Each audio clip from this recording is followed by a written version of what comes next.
ասենք բոլորս ենք այդ միջավայրում մեծացել, չէ, որ ոչ միայն մեր զինված ուժերում մեր զինվորները զոհվում էին հակառակորդի կրակից, դա տենց բան էր դարձել, մեր կյանքի անբաժան մաս էր դարձել, հա, 90-ական պատերազմի ավարտից ի վեր, մեր կյանքի անբաժան մաս էր դա։ Մինչև հենց զինված ուժերում, քանի որ մենք կոնֆլիկտի մեջ էինք, չենք կարողանում պատշաճ ձևով ռեֆորմներ իրականացնել, բանակը փակ էր որևէ մարդու իրավունքների դիտանկյունից բարեփոխումների նկատմամբ եւ նաեւ ոչ մարտական պայմաններում մեր զինվորները մահանում էին, ինքնասպան էին լինում, միմյանց վրա էին կրակում,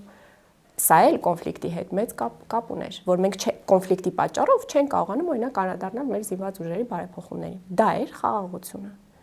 Այդ պայմաններում ենք բոլոր, այսինքն ես առնվազն հիշում եմ իմ ամբողջ գիտակից կյանքը, մանկությունս,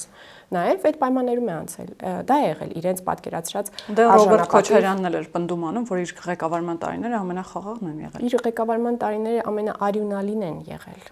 ամենաարյունալին են եղել, նաև ներհայաստանյան հարաբերությունների դիտանկյունը պետք է նայենք, չէ, չլուծված հակամարտություն ունենալը իր հետևանքներն է ունեցել նաև Հայաստանի ներսում։ Մեր ներքին հարաբերությունների որակի վրա